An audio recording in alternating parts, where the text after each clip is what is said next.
We're going to go right into the first paragraph of page 44 on the chapter to the agnostics. Let's see. Okay, here we go. Page 44. In the preceding chapters, you have learned something of alcoholism. We hope we have made clear the distinction between the alcoholic and the non-alcoholic.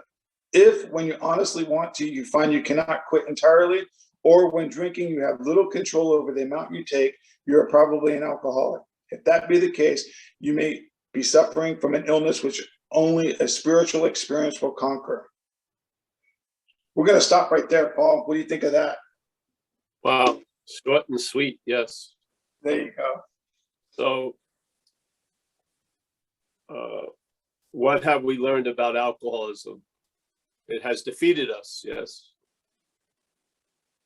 Or it was one of the ways, in a sense, self has defeated us. Yeah. Well, I don't know. I like it. I like that paragraph. They're giving you a diagnosis if you come to some kind of feeling that it could be true. Back then, they didn't have as many meetings that we have now, but you could go to a meeting of AA or hopefully a few, and maybe you'll see you'll identify with what's being described. And there you go. And then hopefully you're open to being, changed in a way. Because that's really what the surrender is you submit yourself to being changed instead of being the one who's changing everything all the time. And I think it's a whole different attitude and outlook we arrive at through the program. Some people already have all the information, they just need the direction. Others find the direction here and they get an understanding. So doesn't matter which way, but basically, if you submit yourself to this program, you're going to come out with a new attitude and a new outlook. Yeah, basically, it's not talking about one attitude and one outlook. It's talking about you're going to have a new attitude, which is going to produce a lot of other attitudes, and a new outlook, which is going to see things quite differently. And for some of us who've been underneath this influence for years, are here to just express the solution, really, that there is one, and this solution can lead to an incredible condition, which is the problem will not exist for you. I mean, that's a damn good solution. So a day at a time, and it does. There's the little problem. A day at a time. I want it to work forever, but a forever can only appear as a day at a time. So a day at a time, we can live as if the problem does not exist for us anymore. Not through so much thought or effort, that's been already done in the working steps, but now we are in the effects of being placed in a position of neutrality with no thought or effort on our part. So the role of doing has been subordinated to the role of being, so to speak, at this point. Yeah. So we're not trying to do ourselves into a spiritual condition. We're finding out that we are a spiritual condition, really. Yeah, it's hugely different. And these are phases we go through in the program. And I feel because those phases haven't really been documented, the people who put out the big book had only the most 4 years of sobriety. That power that they say in a vision for us, which is this power is going to constantly reveal to us stuff. And I think, maybe they got constantly revealed for a few years. We've been constantly revealed for 30, 40, 50 years. So there's more has been revealed, so to speak. As it says, we know but a little. People are going to come after us and add on to it. What needs to be added on to? The principles? No. The steps? No. Traditions? No. Yeah. The world concepts? No. What needs to be added on is a clearer description of the exact nature of the wrong. really. That's the addition, in a sense, what I'm hoping we're participating in now. Because if enough alcoholics hear the message, it's almost like that 100 monkey phenomena, yeah? If enough alcoholics get a sense of what the exact nature of the wrong is, it's going to spread through a community. And maybe there'll be newfound relief from the root of the problem, which is the bondage of self. And isn't that what we're praying for? Step 3, please relieve us of the bondage of self.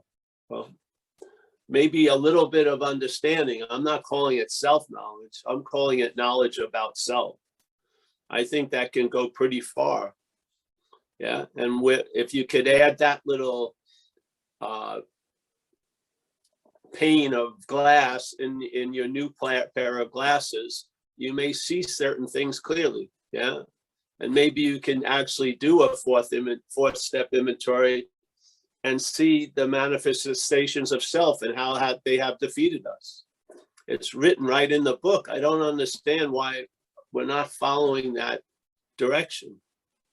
Yeah, that we keep doing inventories on our resentments and fears and shit, and they're not ours. If you read the book, it says they're manifestations of self.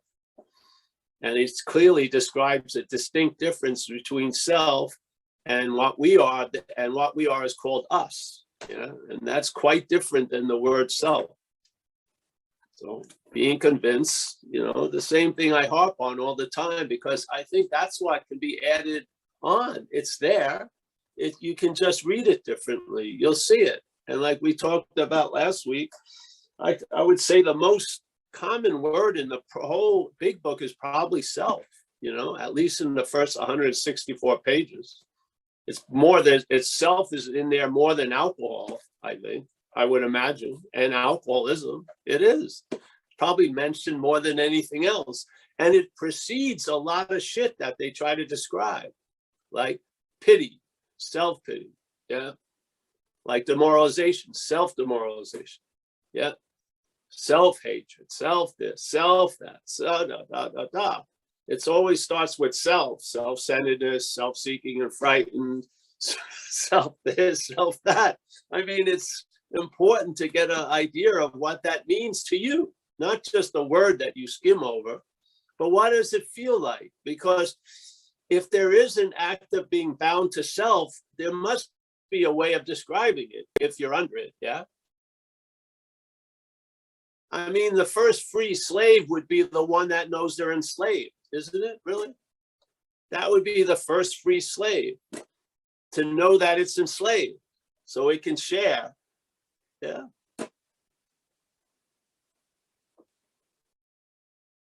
So if we're in the act of being bound to self, what does it look like? What is it? Yeah, we know the effects of it quite a lot, but what's actually the cause of those effects? Obviously, it's us somewhere, yeah, in some aspect. And I would say it's us in the aspect of being up the ass of self, yeah. And then it could be us not being up the ass of self. Yeah. So, yeah. We Agnostics is a great chapter. I really like it, about the emphasis on faith as a power that has a huge influence in every moment of our day. Not a faith, not like Christianity or Islam, faith, a force, like a power. And that power manifests by the vehicle it's put in. And don't we have enough evidence, with all the mental anxiety we live under based on what's not happening, of just that, the power of faith? My faith in those forecasts coming from the head, yeah, is what's causing an effect right now based on a concern about next week. I mean, if that isn't miracle working, I don't know what is, really. That we can make shit out of nothing is incredible. It is. Yeah. I could talk to my dog all day, convincing her she should be worried about next week. She's not going to get it. Yeah. She's just gonna smell an ass or scratch her balls or whatever. It's not gonna get it. You can talk to you blue in the face. She's not getting it. Yeah. If you try to convince self, you know, not to try to get out of self, it doesn't freaking work. Yeah. So where's the solution? It's not of self, obviously. The solution is not of self. That's the solution. So if self is running the program, the effects of the program are going to be limited, yes?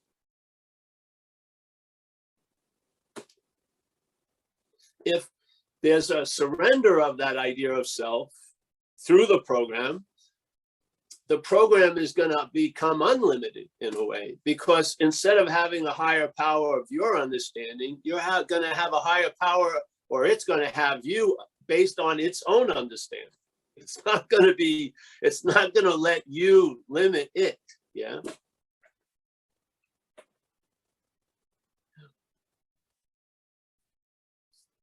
Yeah. I mean, we go to meetings and we speak about the great miracles. I got a parking space in front of the meeting. I mean, that's a pretty low level of miracle, don't you feel? When at the same time, you're completely being changed to the point that the problem will not exist for you anymore. Wow, that's a miracle. So, so if we're not adding on to anything, and we're not subtracting anything, we're just reading page 64 in a way that makes sense to me. Yeah. And I've had people actually come over here and debate me on this, and they think self is the collective sense of us. Well, I don't believe that. Yeah. Yeah. Why wouldn't have said being convinced the collected sense of us has defeated us? I can now carry on having resentments about other us's because they're the cause of my defeat. No, it describes something, self, which is really selfing, a mental activity. Yeah. And it describes it to the point that that is what is defeating us.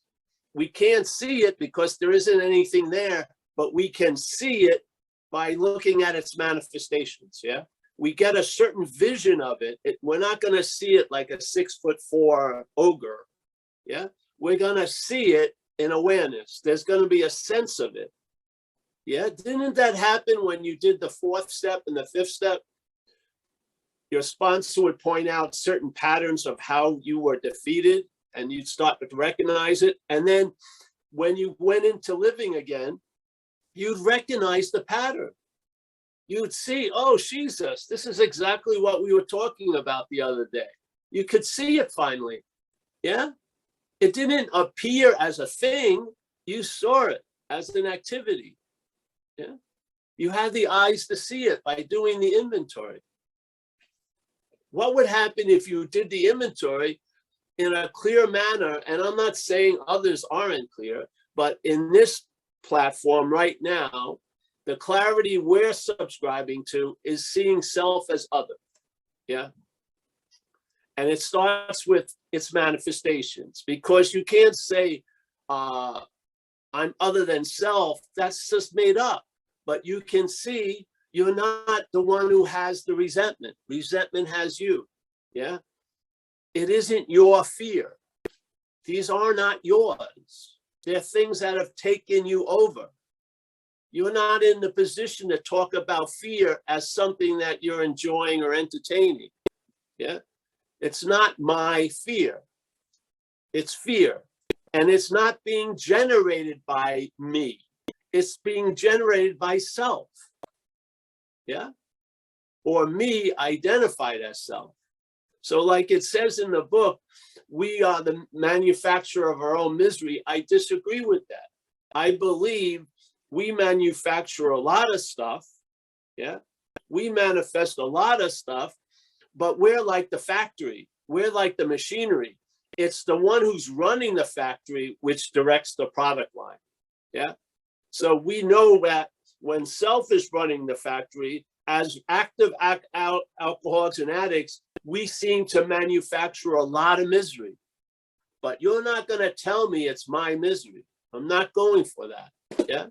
Because that same facility that was manufacturing misery, taken over by the higher power that we speak of in this program, is now having empathy for other people's conditions, is available to be of service and to receive service and all this. What happened? Did the machinery get changed? Did the factory got broken down and rebuilt? No. The factory is exactly the same. The managerial team is different. It's using it differently than the old managerial team was using it. Yeah. Stop claiming the old products as yours, or the new product's going to be exactly the same as the old products. There'll be you as the owner, and you are not the owner. Yeah. That's the whole spirit of recovery, is to surrender self, what we're not, over to the care of something else, so that life can go on without manufacturing tons of misery anymore. Yeah. And maybe manufacturing peace of mind, or manufacturing community and friendship and this kind of shit. Yeah. The factory is just the form. It's going to produce experience. It's going to produce observation. It's going to produce perception. It is. But what's running it is what's going to dictate those perceptions, those experiences, those observations. It's that simple. You can be looking at recovery from self. You can. Yeah. You can be looking at recovery from the higher power. Completely different. Yeah. Same program, everything completely different. Yeah. You're looking at it from self. Oh, that's a drag. I got that commitment on Tuesday night. I wanted a da.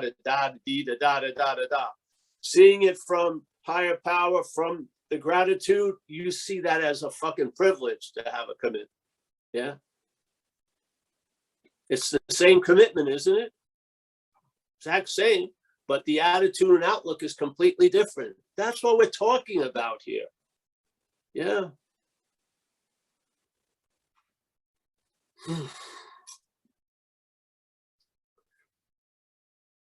A higher power of its own understanding is revelatory. A higher power of my understanding is quite familiar. It's very similar to like the better brother of the bad brother of self. Yeah. Now I get parking spaces. Now I get dates. Now I get this. Yeah. No. So yeah. I think it said that the thing it's add on. Yes.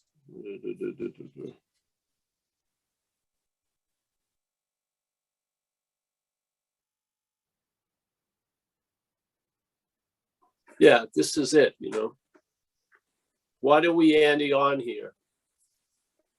A diagnosis of self. Yeah. As a mental activity that has us identified as something that we're not. Yeah. And then we live an interpretation through the lens of self. And it leads us to go where? It leads us to its own idea of surrender, which is fuck it. Yeah. And if it leads us to fuck it, it gives us a solution, and it says, oh, just have a drink or do this or do that. And then the genie's out of the bottle again. And now you're in the consequential level, going to rehabs and fucking to jail for the DUI and all this shit. Yeah. Yeah. So that's it, Mike. Thank you, Paul. Appreciate you. Hey, Jason, how are you? We have Jason from San Diego, has his hand up, wants to ask a question. Come on in, Jason. All right. Thank you. Good to be here. Thanks, Paul, Mike. Yeah. Wanted to share a little bit about an experience that I had based on some things that I heard you say recently on one of your recordings. And it has to do with perhaps there's a better way. We think so. The basis of trusting infinite God rather than finite self. And I had, what's today? It's only Tuesday, right? So this must have been last weekend or something. I get the days all mixed up, but let's put it this way. Recently I had a tremendous fear come over me, and it had to do with something, I'd rather not disclose specific details, but it was basically concern about someone's well-being that's close to me and some behavior that they're doing, possibly concerning the beverage consumption in their life. And I just started freaking out. I mean, really, this was kind of late at night, and I just freaked out. So I sat there and did the fear prayer. And fuck, man, it was still there. It was like, what a waste of time in that moment. And then I sat down, I think in this same chair I'm in right now, and I thought, I could feel that I was in my head, and I was relying on my head to deal with this. And there was something, I can't exactly explain how this happened.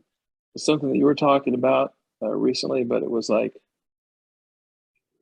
trust infinite God. This person actually is in God's hands right now. Never really was in my hands. And I felt this openness happening kind of right from here of trust. Like I've never experienced quite the same before. And it was very freeing. Very freeing. And it was like, yeah, perhaps there is a better way. And I think you said was about the problems that I'm having, and like it says in the book, in the experience, they're all up here. And I'm listening to this up here, and I like the idea of just losing interest in that. It's like, can't shut it up. Don't need to. Just get my attention, have my attention, what you would have me be. And I often think about, what would God have me be? God, for one thing, God would have me just be in a state of trust and reliance, and let the rest of what I would have me be come on his terms. Just like what you're saying about God is God, and God chooses to reveal God to me, not as God as I want God to be, but as what my experience is of God. Same thing. It all just comes together because it just is one big package. So I appreciate that. And if you have any other further thoughts about this, yeah, hey Kitty. The higher power just showed. Yeah. Cheshire Cat. Anyway, thank you. Thoughts about that? Yes, I do. Yeah. Those things, those little free samples are meant to be honored. Yeah. Because more are coming. Yeah. And this is sort of like that which you didn't know was solid, but you were trusting in the program and stuff, becomes solid. You're on new ground. Yes. And so the pause isn't just a momentary lapse and then you step into the thinking. The pause is a different road, so to speak. Yeah. You pause and then you just don't go down the same road. You pause and you go a different way. Yeah. Yeah. Maybe the first examples of pause, you keep going back to the same thinking road, but then after a while, you don't. You go left, so to speak. And it builds upon itself. What can a failed system show you? It's failed. What can a successful system show you? It succeeds. So our job is to honor those examples of success. I am facing life successfully. I went back to sleep and got a good night's rest instead of staying up for 4 hours thinking about a lot of shit I have nothing to do with, really. Can't do anything about it. Yes? That's facing life successfully, isn't it? That's coming from page 63.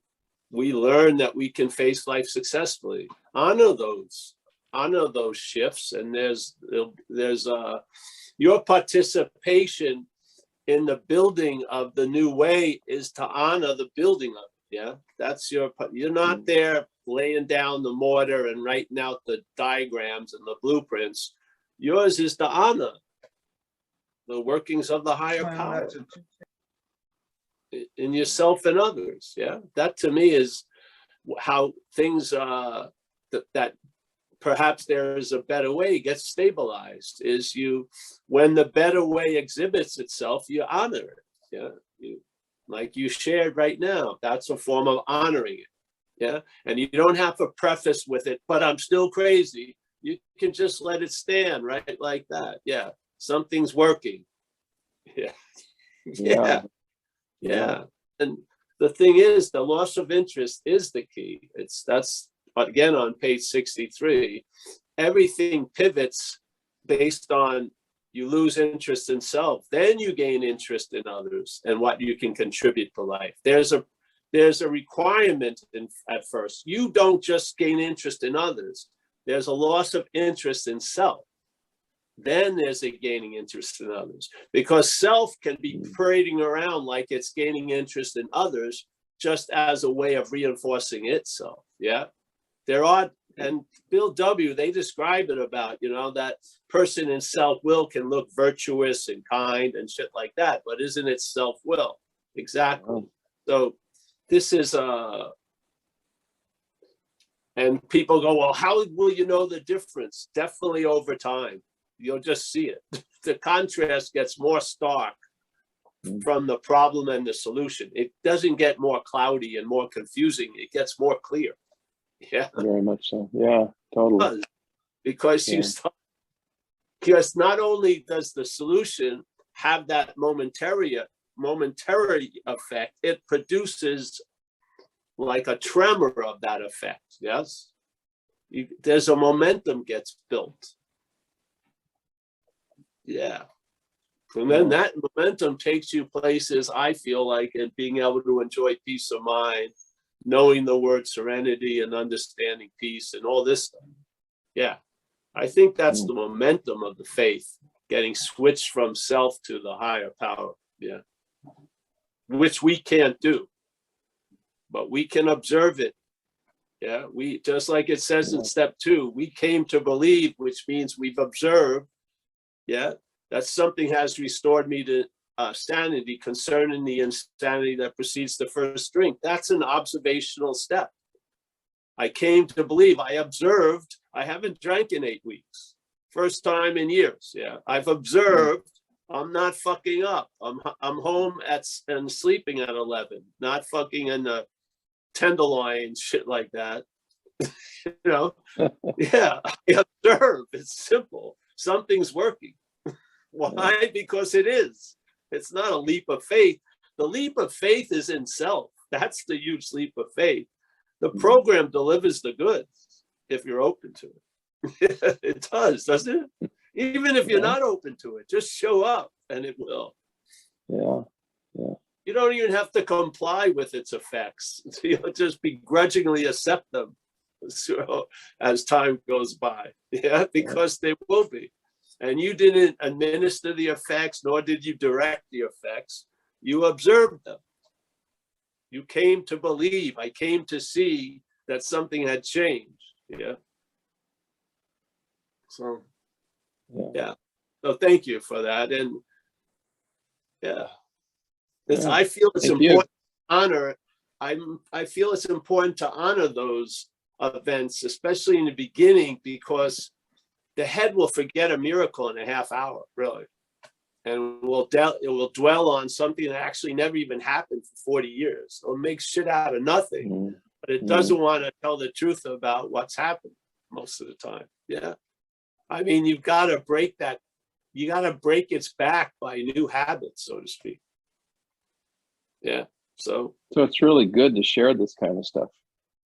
Yes, of course it is. You don't need to preface it with, I'm still crazy, I'm still terrible. No, just laying it on its own. There's a miracle. You don't, bookend it with the allegiance to the problem. You can just, I can't stand that meetings when people share, oh, it's incredible, but I'm still as fucked up as ever.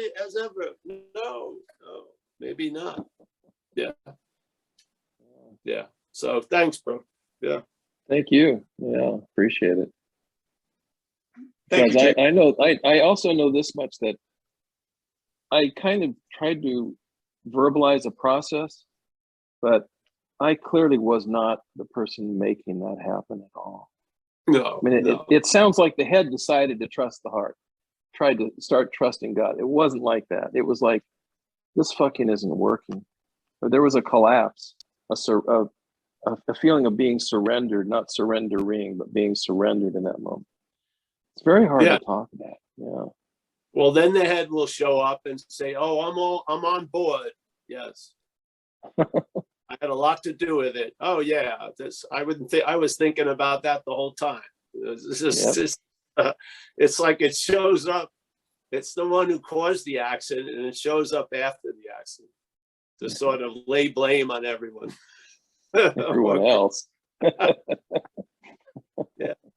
You see it, and it's after a while, you see the charlatan of it, the fraudulence of it. You do, because it's a song and dance. It's constantly trying to distract you so you don't see one thing and emphasize the other. It's like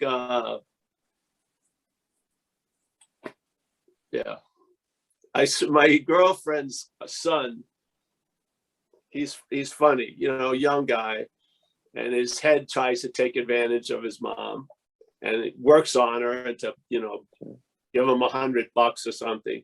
And then if I come in the room, he stops completely. He just completely, because he knows I know, because I'm not the mark in the experience. I'm not mom.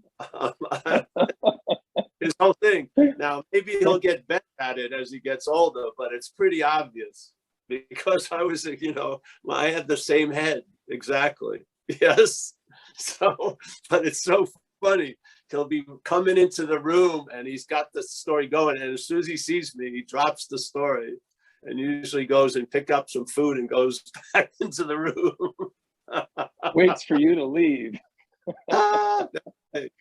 Because it's sort of like, when you see an alcoholic and they know you're in recovery, they start trying to excuse their alcoholism to you, like, because they feel like you see through the whole shit. Yeah, which you do, actually.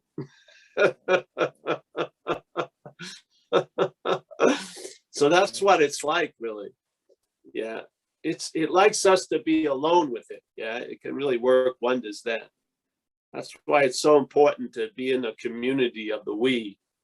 It doesn't like the we at all. It likes the me. Yeah.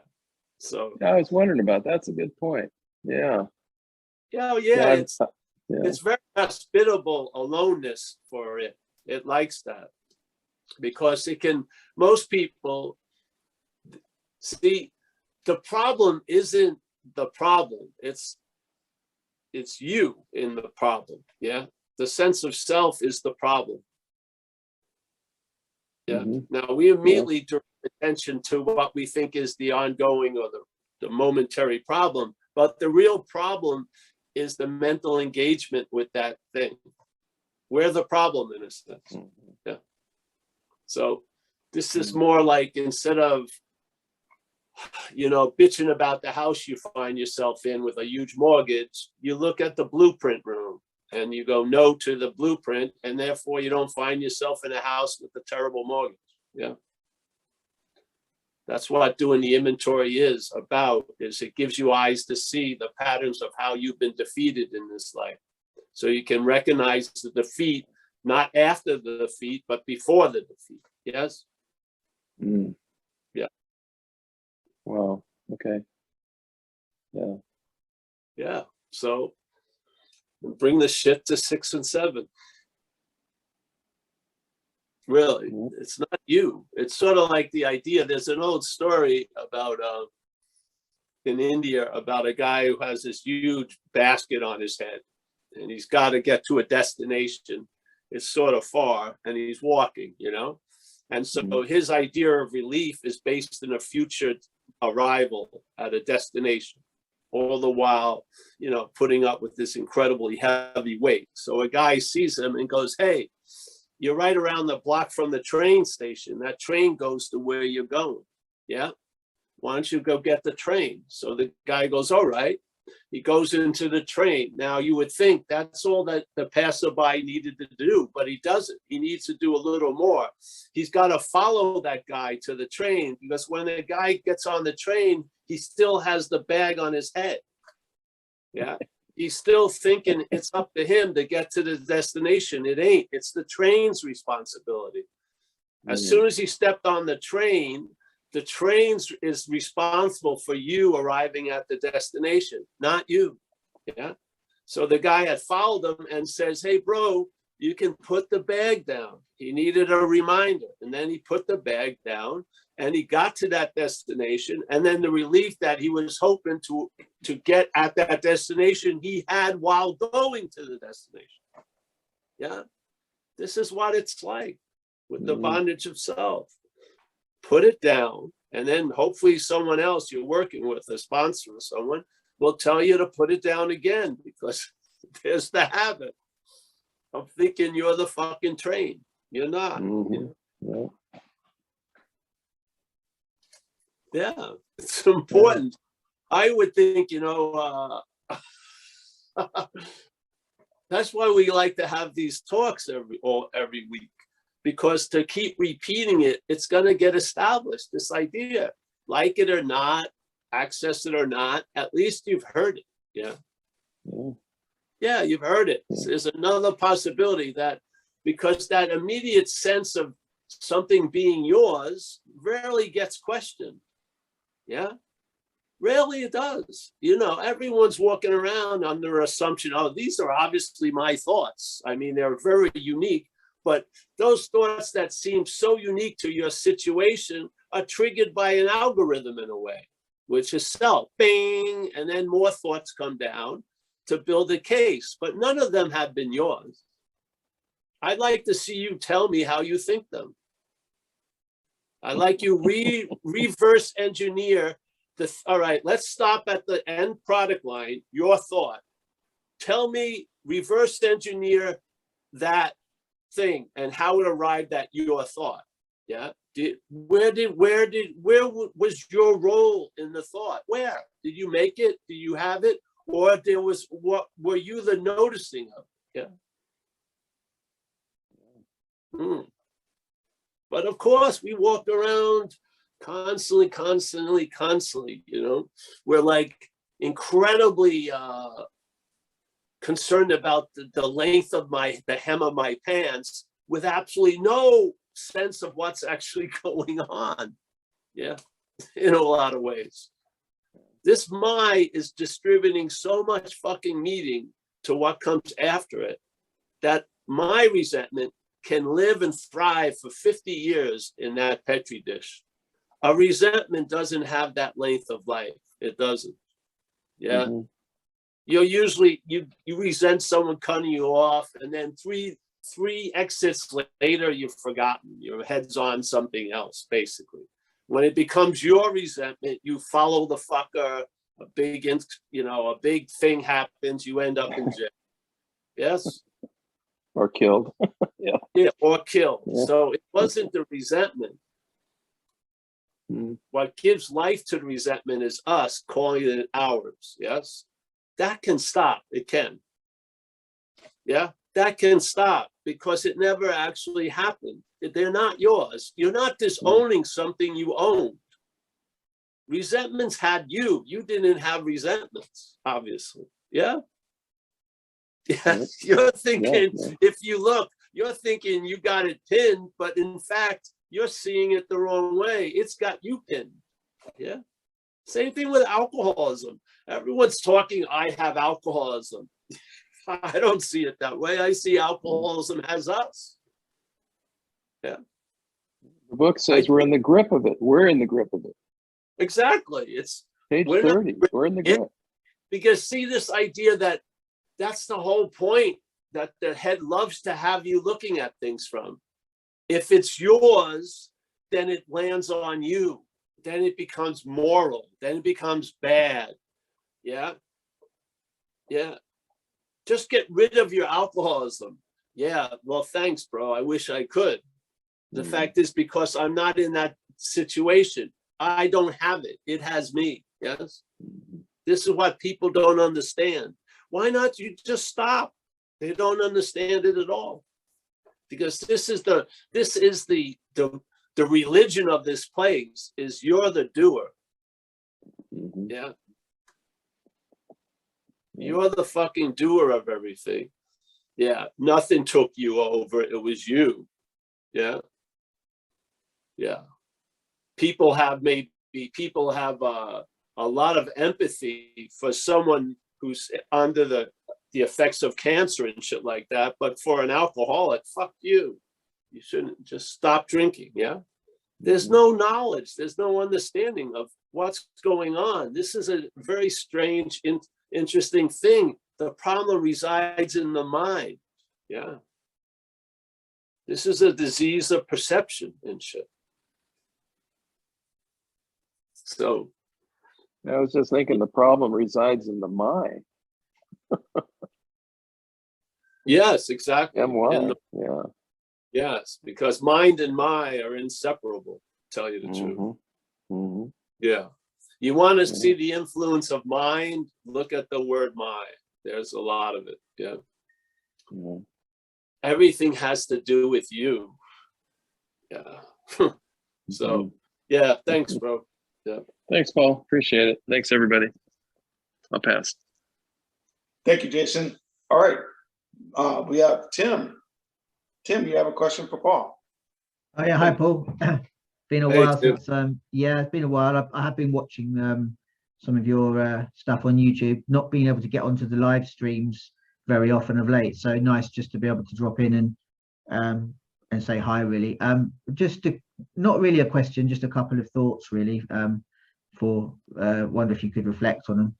Just the idea of this concept of awareness, the being able to observe things that we do. So we seem to think we have volition and choices, the free will argument again, which is a big one that comes up and completely bamboozles most humans that can't contemplate the concept they don't have free will, because of course the idea that we do gives us the right to decide that we're wrong or making mistakes. That seems to be the beautiful joy of having free will, is it allows us to hate ourselves a bit more than we might otherwise. But the point is, I saw a quote the other day, which was I don't know if you've heard this one. It was, thoughts intrude like unwelcome guests at a party, ignored and unfed they depart. I wonder what you thought on that as a concept. It resonated with me, and I've kind of written it because it kind of, sometimes little phrases come up that you can hear. I mean, you come up with so many analogies, they're incredible, and yet sometimes you don't know which one will just kind of keep coming back to your mind. And this one, I don't know if it's of help to anyone else or whether it makes sense to anyone else, but I just wondered what you thought on that one. But I'll just say it one more time. Yeah. Thoughts intrude like unwelcome guests at a party, ignored and unfed they depart. That was by Wu Xin. Just wondered what you thought on that one. So you could change all that by saying my thoughts. Right. Intrude in a party.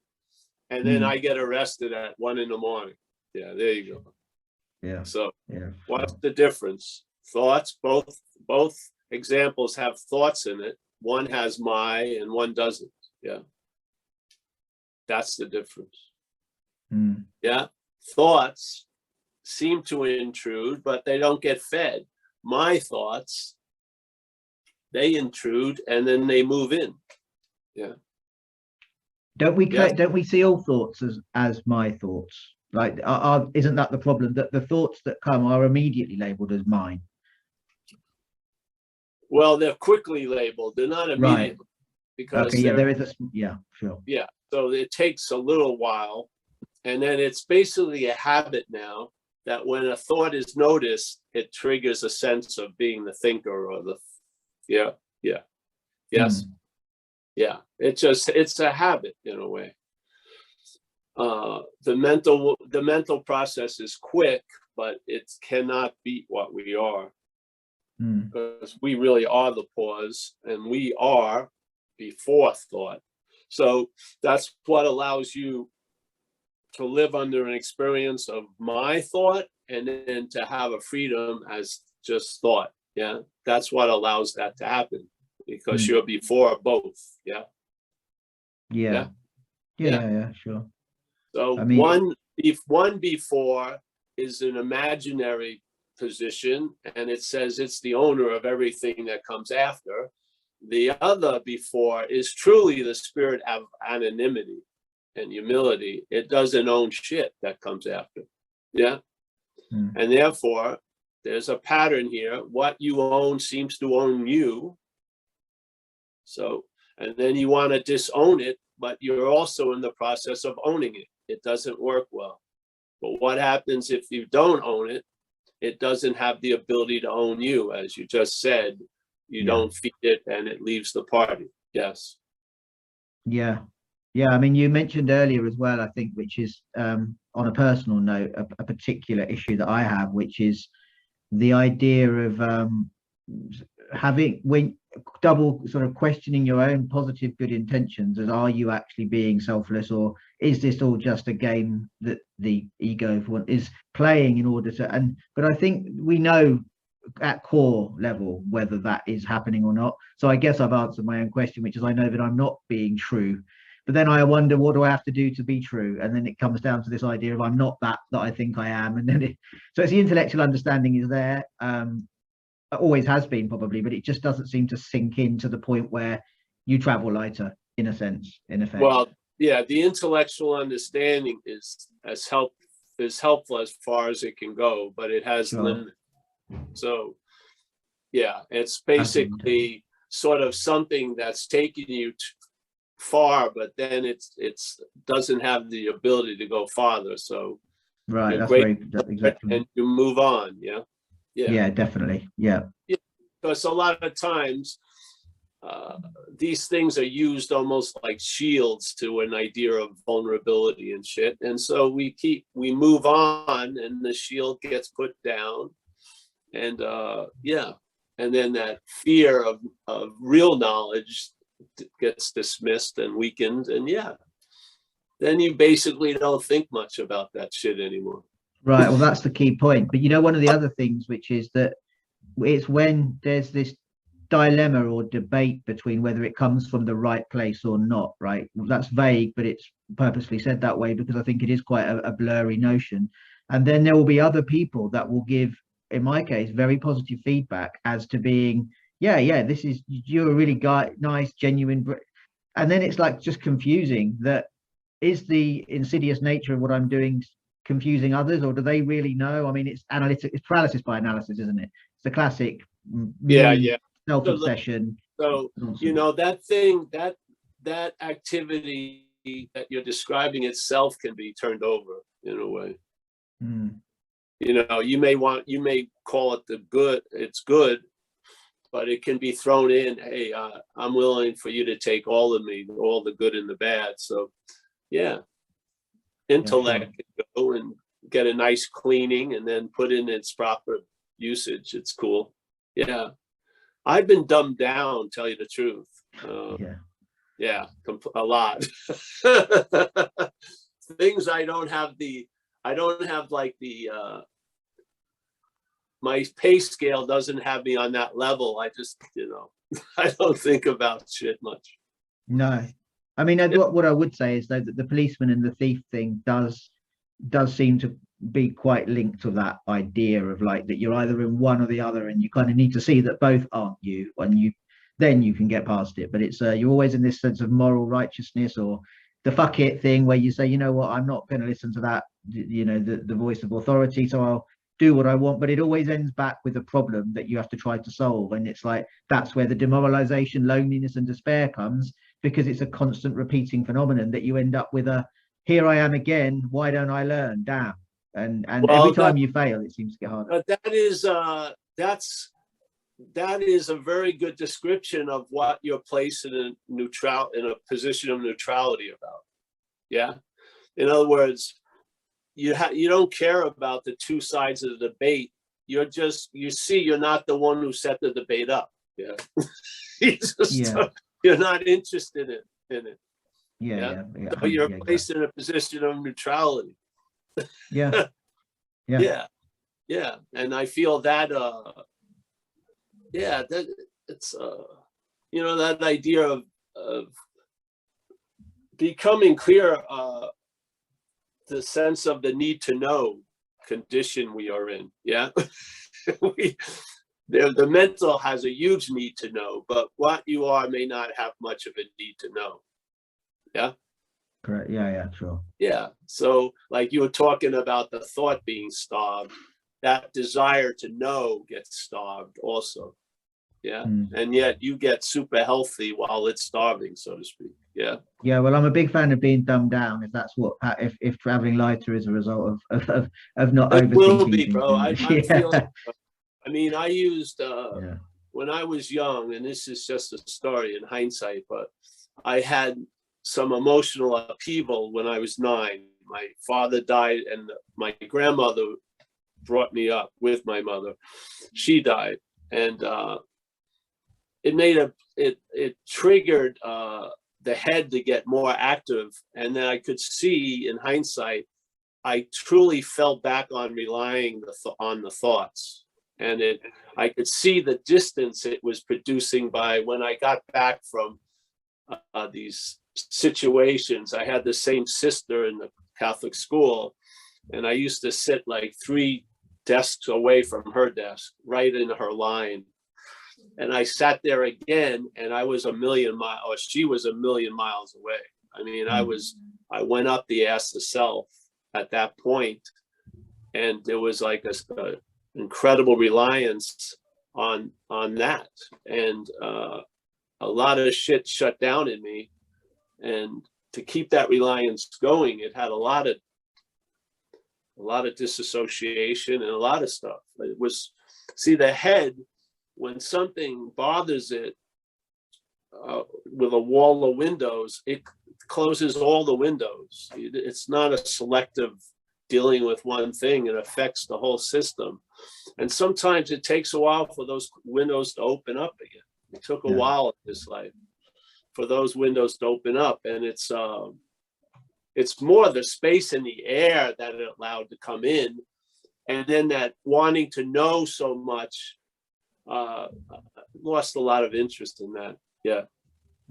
I feel like, I think I've been convinced I'm in good hands in this volatile, trippy experience. Yeah. Because I've been in good hands.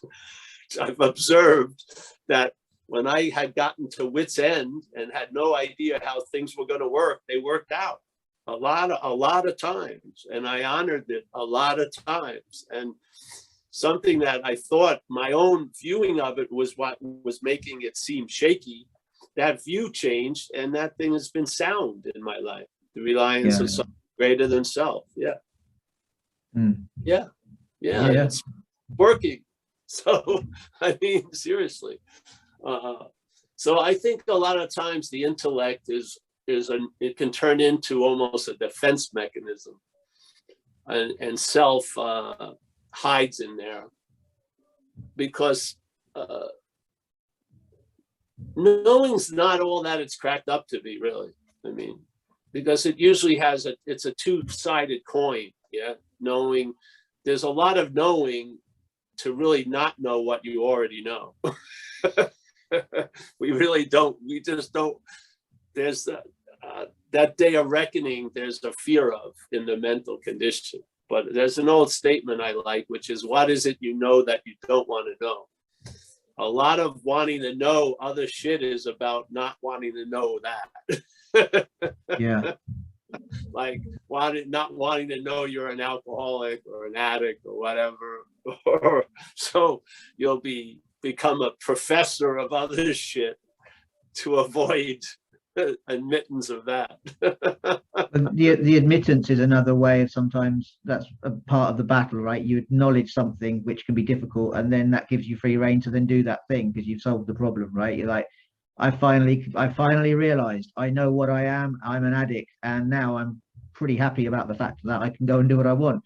And it's about the doing and the putting into action as a result of understanding, initially intellectually, I guess, the damage that you're doing, understanding that you don't want to do that, but seemingly being powerless to be able to stop what you don't want to do. And I guess that's, and then you have more and more usage to try to black that feeling out, because it's not a nice feeling. Or no, or you're in the program and you ask that power to do for you what you can't do for yourself. Yeah, it can go yeah. one road or the other. I'm talking Yeah. about the road of recovery. Yeah, Yeah, that's what that sounds like the best road. the same evidence is shown, but the reaction to it is completely different. Yeah. Yeah. Completely Yeah. different, but it's the same evidence. But Yeah, what's yeah. reading the evidence and what's making a decision based on the evidence is different now. Mm. Yeah. And that's what changes everything. Yeah. Yeah, that's good stuff there, Paul. Thanks for that. Yeah. I appreciate again having a chat with you, and yeah, I wish you well. I wish everybody here well, and hope that we all. I'm happy to hear from you again, Tim. Yeah, that's cool, buddy. Yeah, I've it's been on my mind to speak, and I'm glad I have. So that's been the highlight of my day. So thanks for that. Oh, great, man. Nice to hear from you. Yeah. Cheers, buddy. Take care. Yeah. Thank you much, Tim. Appreciate that. Bill, you have your hand up. Been waiting patiently. Thank you, Bill. Michael. Hi, Paul. Hey. My first time, well, second time on your thing, on this 12-step group of yours, but I've been watching your videos for a while, and I really appreciate your message as it comes through. I don't know so much of a question. It's just kind of a quick little comment, I guess. I'm about 16 years in recovery, abstinent recovery. About 4 years ago, I just, I won't say I discovered non-duality came across my path, and it blew everything out of the water, kind of that I ever thought about everything, I guess. And at that time, 4 years ago, I was like I said, I was 12 years into recovery. I was about 8 years of studying Course in Miracles. I read everything. I mean, there was just this insatiable hunger for seeking and all that. And then I came across non-duality, and everything just changed some way, the attitude and outlook. Anyway, around that time, I just had a hard time fitting back into AA, I guess. I just felt like I couldn't relate anymore because everything seemed so different. That has changed in the last few years. I love going to AA meetings, and I love the fellowship and everything. And your explanation of the bondage of self, I never heard before put into words, but it really strikes home, because I've never heard that said at any meetings that I've been to, that description of what bondage of self is. And I see that as true. I guess my question would be, these days I go to a lot of AA meetings. I got a few new sponsees. Do you have any pointers on how to talk at AA and express this kind of knowing and still have it helpful within the 12-step or AA group, or just kind of like what the 7-step prayer kind of says, being maximal usefulness to new people or whatever, and without kind of losing my own mind in that or something. I get the own, that thought system. I don't know if that made any sense, but it did to me. Yeah, no, it made a lot of sense. Yes,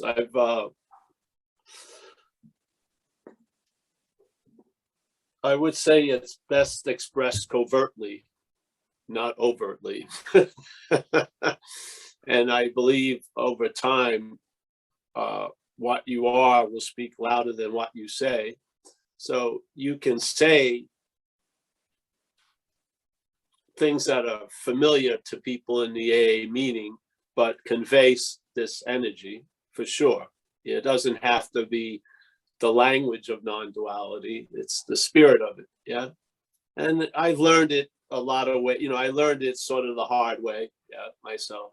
It's been years. So, but but still, if people, when I used to go more, I haven't been going that much with this stuff going on, but people would hear what I said at a meeting and they'd really like it. And then they'd say, well, where can I hear? And I tell them zenbitslap.com. They never see me again. So as soon if they heard it in one familiarity, it made incredible. But then when it seemed to move to another topic, it was forbidden, you know. So this is just what happens. I don't have any dog in the hunt of getting this message across to anybody, really. I'm just putting it out there, and yeah. So, but it's something that I've heard a lot from a lot of people, and I went through it because I thought it was very good news. And of course, you know, sometimes when you feel like you've discovered good news, you're louder than usual, and the reactions of people most of the time isn't really around the message, it's the messenger. Yeah, they sort of, yeah, and yeah, so whatever. I've just learned I don't say much, or unless I do. Yeah, I just go with the flow of the meeting, and sometimes, you know, saying something overtly about this would be like raining on a parade in a way. So you refrain from that, and you just sort of go along with the basic flow of what's happening. Yeah, and then if it's the right moment, or someone comes and talks to you, and then you share about, you know, well, if you're into it, here you go. Yeah, but hey, but I know exactly. I just think you learn. It's another part of learning life, how to face life successfully. Yeah. So learning how to, you know, go into a community that you're involved with a new idea. Yeah. So a lot of times silence is probably the best way. And again, I feel there's a communication of where you're at or what you are more than what you're saying. Yeah. And yeah.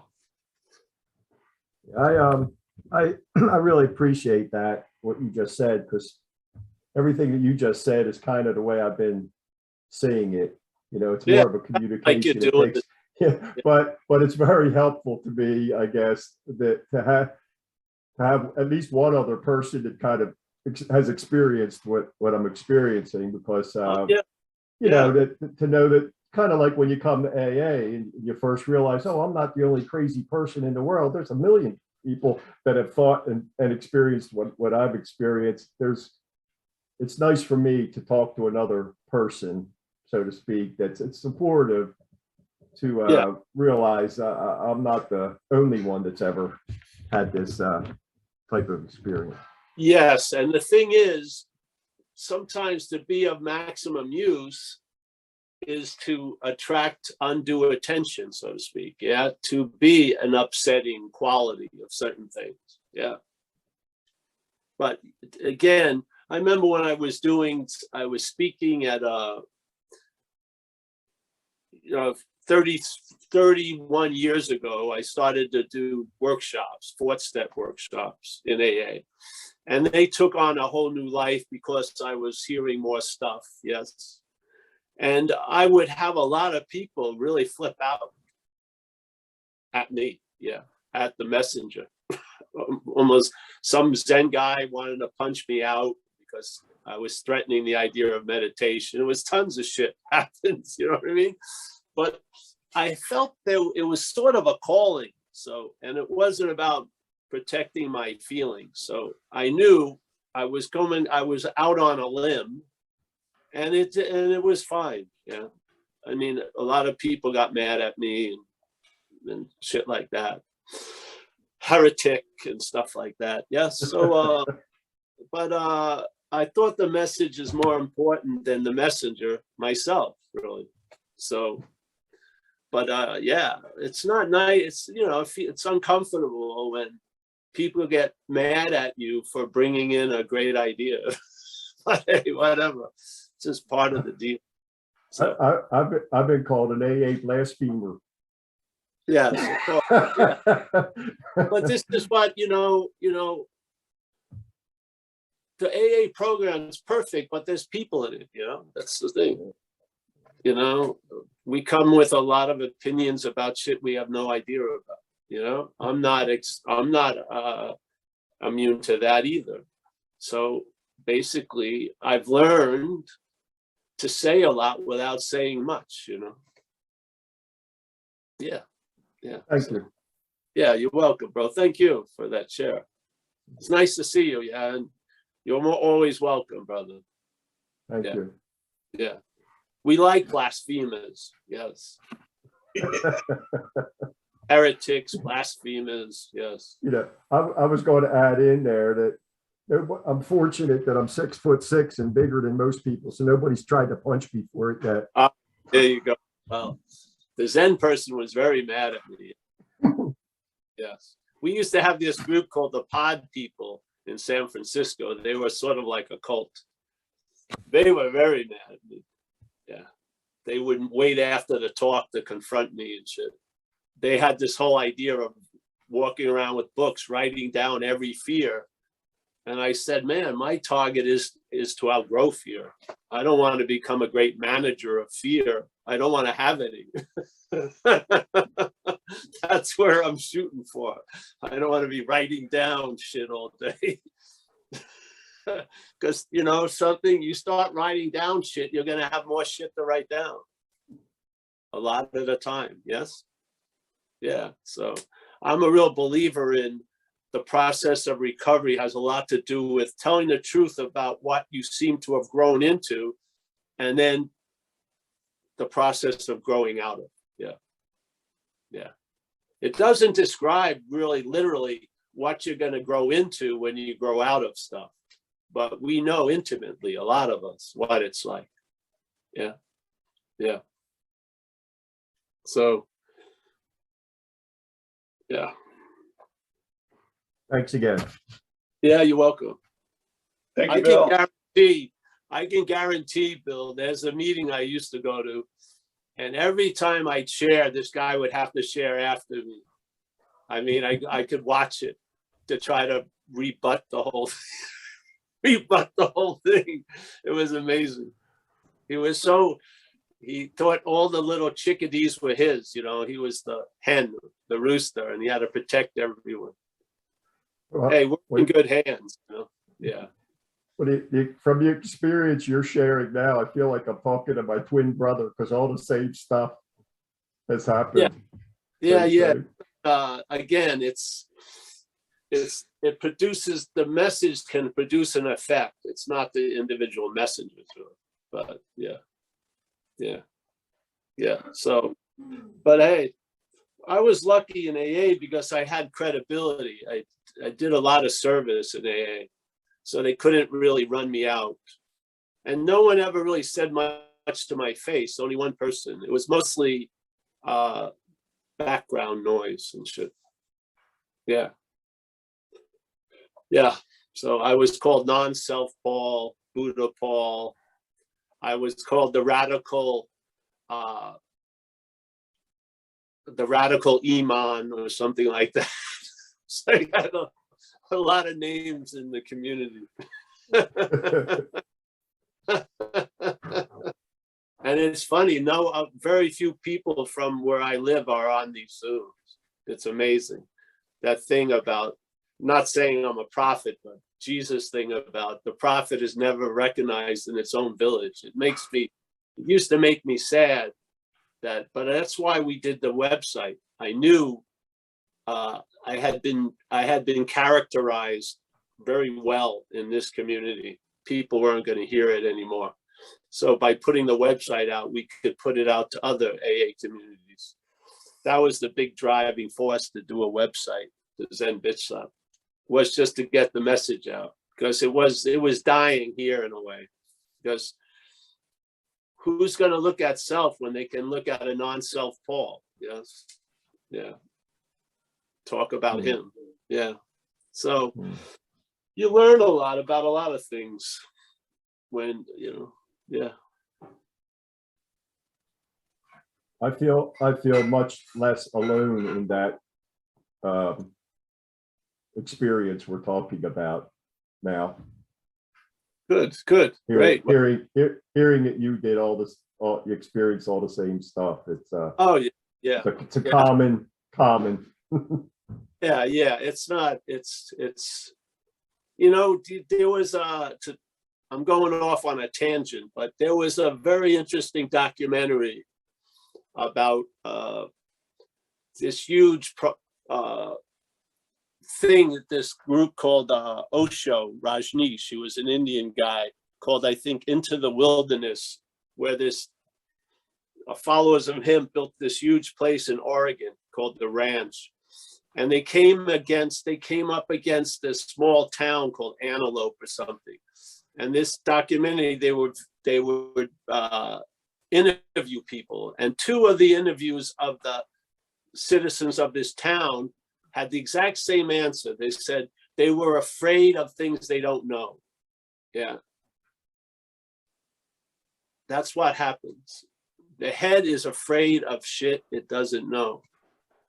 Yeah. So if you bring something to it that it doesn't want to know, it's definitely going to get up into an uproar a little bit. Yeah. I see it as a good sign, tell you the truth. Yeah. Yeah. So, yeah, thanks. Thank you. All right, Paul. That's all we have for today. Oh, great, bro. Hey, thank you, everyone, and welcome, Bill. Yeah, yeah, and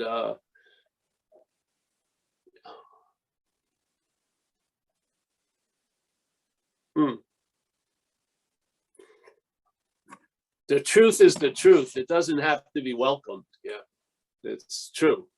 So if you have that movement, if that thing has been convinced in you, you stand firm in it. Yeah, it doesn't matter the swaying opinions of situations.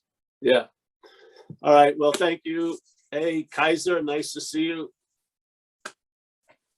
I got Kurt Z, our main man in Redondo Beach. Always a pleasure, Kurt. PK, always a pleasure, PK. Long Island City. Bill, nice to meet you in Delaware. We got Walter in the Netherlands. Nice to see you, Walter. We got George in the UK. Owen in Ireland, 100% Irish. That's a heavy duty strain, 100%.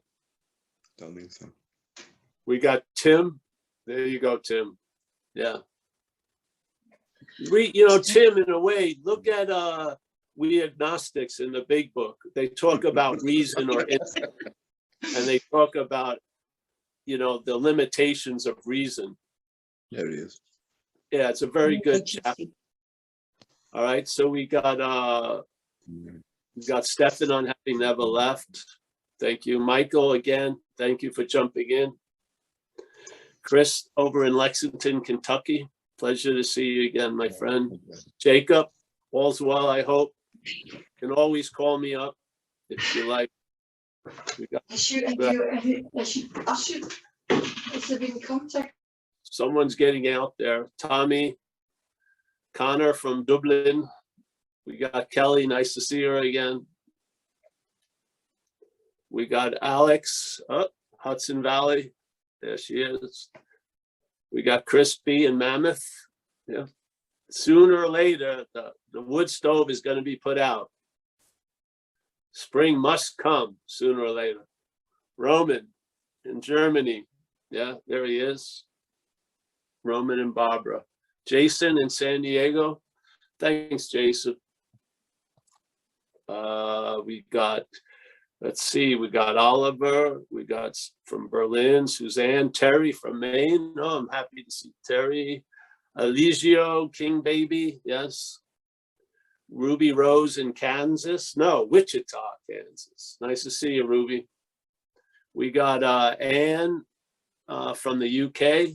Yeah. We've got David B. Thank you, Dave, for the service, helping out on the site. It's great. I think that's about it. Yeah. And what a pleasure to, yeah. See you guys later. Also, wait a minute. We have some new things going on in the website. I haven't decided, but we posted it up supposed to do a Zoom weekend on March, I think, 19th and 20th. So it would be 3 talks a day for 2 days. I think they're charging 100. It's actually from Zen Bitch Lab. It's the people who set up Dimitri and Julie are running it. So if you're interested in that, please let me know, or I may cancel because I wasn't finding much interest in myself, which is a good sign, but yeah, whatever. So, and then we have there's one gonna be up soon in June in Colorado, a 5-day thing. And then in Italy, of course, in September. I hope a lot of us can meet there. It's gonna be a very nice time, beautiful area. So, okay, let me get back to goodbyes. So Mickey, the matriarch was a little tardy today. Yes, there you go. Admit your mistakes and be free. Yeah. All right, I think that's about it from everyone. Kerry Klein, nice to see Kerry. Kerry was a great host. He took care of Amelia and I very, very well. Thank you, and say hello to Judith. And very appreciative. Very nice day. Okay, everyone, I'll see you soon. Oh, today at 4:30 Pacific time, we do a non-duality talk. Yes, that dreaded message of non-duality. It's be at 4:30 Pacific time for an hour. It's on the website. You can just go through the same link. They'll have it there. And yeah, check it out. All right, see you guys. Bye-bye.